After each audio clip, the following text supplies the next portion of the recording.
My memory is really fading, partly heat today, but also just isolation and all that jazz. So forgive me if I get this wrong.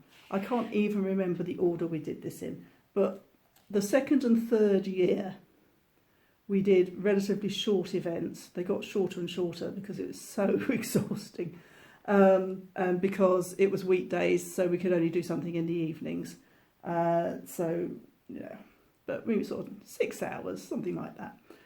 But consequently, it meant that we didn't have what felt like enough for a book from the first of these two events.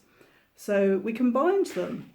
I can't remember if we did Longest Night or Shortest Day first. I think we did Longest Night first. Had some terrific music to go with that. And again, people tended towards the dark and the bleak for this one, which was, I suppose, predictable. And I just sort of said, go on then, do your worst, be as gloomy as you like. And actually it's quite bright and cheerful, as it turns out. It's nothing like telling people they're allowed. And then the third year was Shortest Day. And because we were doing Shortest Day, we said no more than 1,000 words. So it wasn't quite Flash, but it was very close to Flash. And really, that was the only criteria for that one. We didn't go any further. We just said, it's Longest Night, it's Shortest Day, and people did what they wanted with it. So this is the book. And with Shortest Day, we invited authors and musicians to collaborate. So, well, not quite collaborate, but to respond to each other, because we were sort of exploring what else we could do with this themed festival, and I wanted always for there to be music. So we had a call out, a separate call out for music and a separate call out for stories, and then we invited musicians to respond to the stories and writers to respond to the music.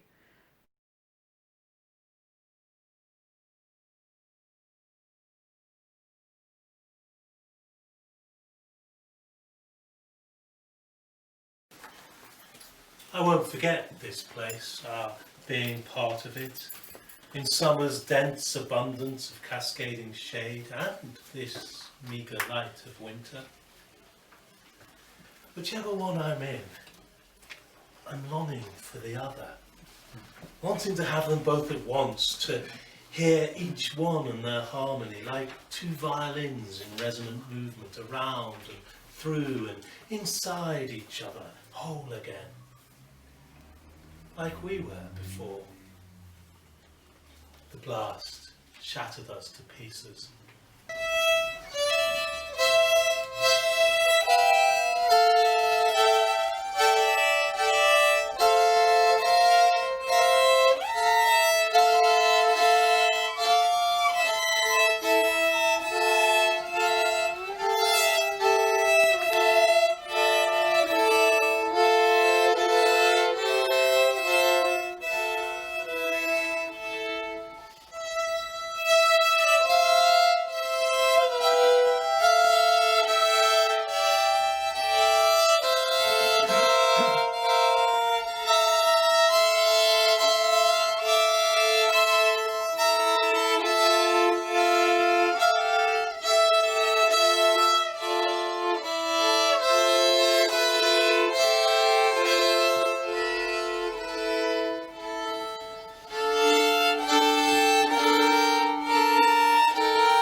but some of them were so subtle that someone only now has told me that that was what they're responding to, and I hadn't spotted it, which is how I hoped it would be.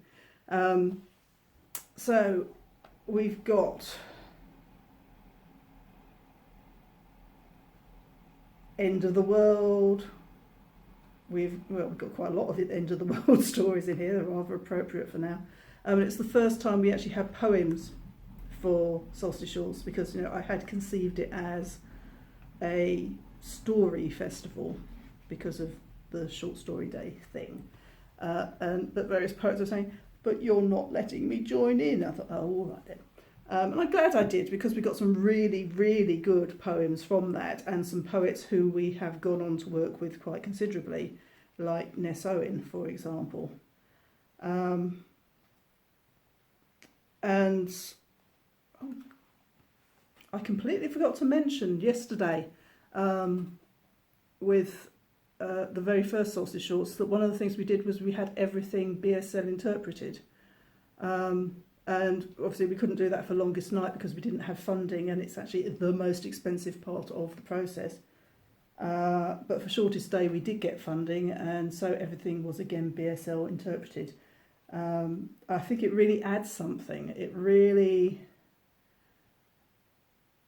It's beautiful. It's like adding dance to it, and we don't have space for dance, but you've got hands dancing, and I just find BSL absolutely beautiful. And Greenwich and Lewisham, which is our stamping ground, has a large deaf population because of an outbreak of German measles in the early 70s, I think it was.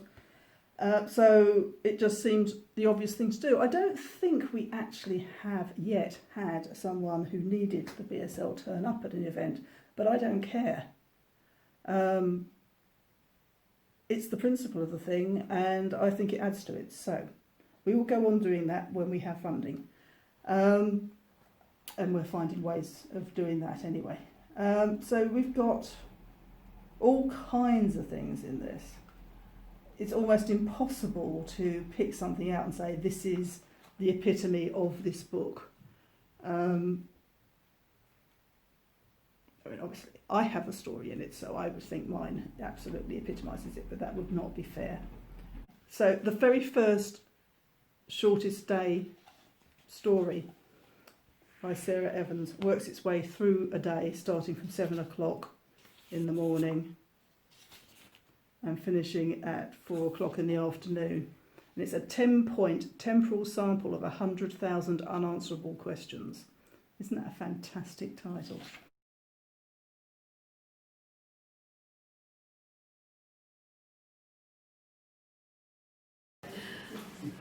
Oh, 700. I wake to questions. Who am I? What was I just dreaming? Is that really the time? How can it be day when it's still so frigging dark? What would happen if I failed to get up? I summon willpower and lurch into the shrivelingly cold air, asking myself, yet again, why don't I set the heating to come on earlier? The cold is just diversion though, isn't it, from deeper issues. Why am I alone? Why didn't you return my call? Then again, why should you? None of which helps with the pressing decisions of the moment. Shower first or breakfast? Muesli or Pop-Tart? Cranberry juice or black coffee? Radio 4 or Magic FM? Try ringing you again or not? I love her work, and we've published her many times. The 23 stories range from old gods to looping days, promises kept and broken, birth, death, and if not the meaning of the universe, then the very likely end of it. 34 poems explore darkness, weather, neighbourliness, and the corridors of hotels. And the songs touch on hope, longing, and misrule. We included the original lyrics that were written in response to the music. And the poems that were set to music. It got so fluid that I thought we can't exclude the lyrics. So the lyrics of some of the songs are in here as well. The fire is burning, the long night draws near. All who need comfort. Tunking for a New Summer by Bob Beebe. This earth's longest night roams the back streets, winds down country lanes to where roads peter out. The wind teases tears from eyes, a child crying in the darkness. We move inside, edge deeper into the cave, the candle-lit corners, watching the flicker bring our pictures to life. We have brought in the wild forest, poison berries, pine cones, stars, the gathering of a year's spent seconds. Toss the die, roll the ball, shuffle cards, drink, eat, kindle the sparks between us while we wait for the orange to resurface from the bucket's swilling waters. Stars and toast the past year, for the spirit of solstice is still living here. Now we have come to the cold time of ice and snow and mud, and all the birds are mute, for not one inclines to sing, and the hedge branches are dry, nor leaf nor bud springs up, nor calls the nightingale that woke me once in May, nor calls the nightingale that woke me once in May.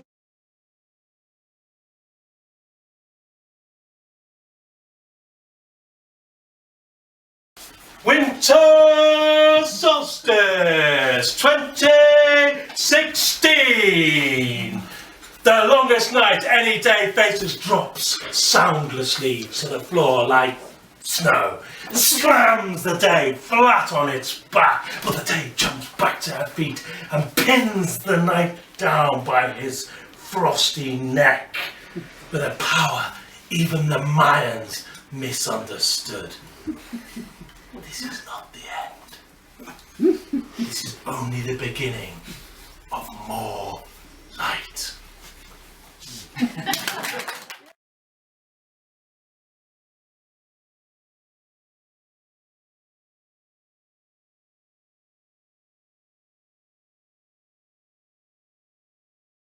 Anyway, it's a lovely book.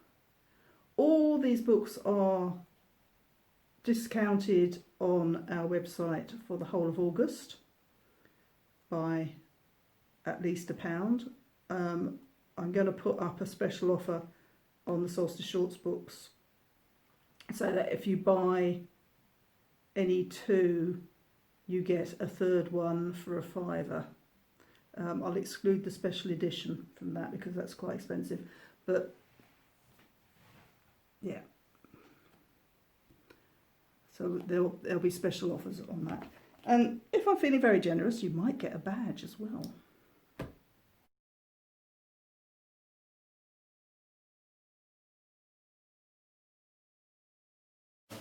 We are not daily beggars that beg from door to door. We are your neighbour's children that you have seen before. Love and joy come to you, wasping to you. Praise God, send you up.